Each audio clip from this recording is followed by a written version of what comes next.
Bonjour et bienvenue sur ma chaîne Cuisinons Ensemble. Aujourd'hui, je vous retrouve pour vous partager une recette de boisson naturelle. Donc, il n'y a pas d'ajout de produits chimiques, que des ingrédients naturels. C'est une boisson très rafraîchissante qui se consomme beaucoup au Bénin et dans d'autres pays de la sous-région. Je veux parler du adoyo.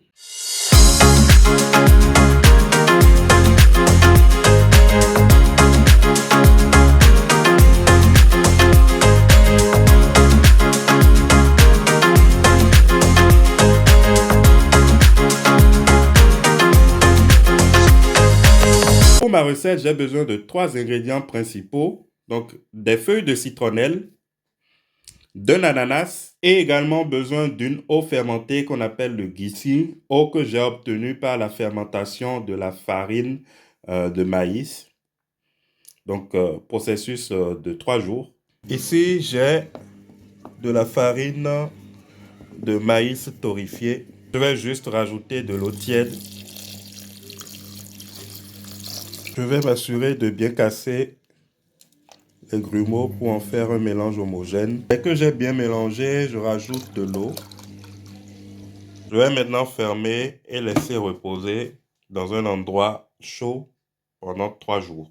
Et enfin, un ingrédient facultatif, le sucre. Cela dépend de votre ananas. S'il est assez sucré, vous n'aurez pas besoin de sucre. Mais s'il l'est moins, vous aurez besoin d'un peu de sucre pour ajuster le goût. Après avoir bien rincé mon ananas, je l'ai découpé en tout petits morceaux que j'ai mis dans une grande casserole. J'ai rincé également mes feuilles de citronnelle que j'ai déposées sur mes morceaux d'ananas. Je rajoute ensuite l'eau fermentée de la cassa.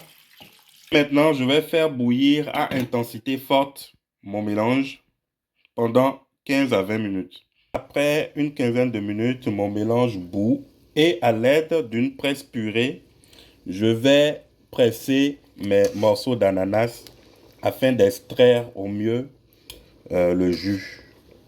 Après avoir écrasé mes morceaux d'ananas, j'arrête la cuisson et donc je vais laisser mon mélange, ma boisson refroidie. Ma boisson a bien refroidi. Je vais maintenant filtrer ça.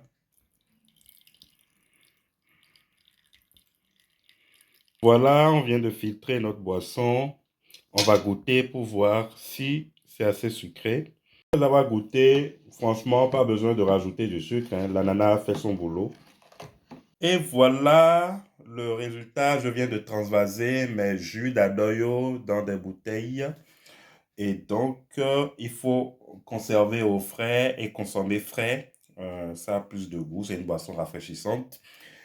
Et voilà, je vous remercie d'avoir regardé ma vidéo. N'hésitez pas à liker, à partager si vous avez aimé cette recette et à vous abonner à ma chaîne Cuisinons Ensemble pour être au courant de mes prochaines vidéos.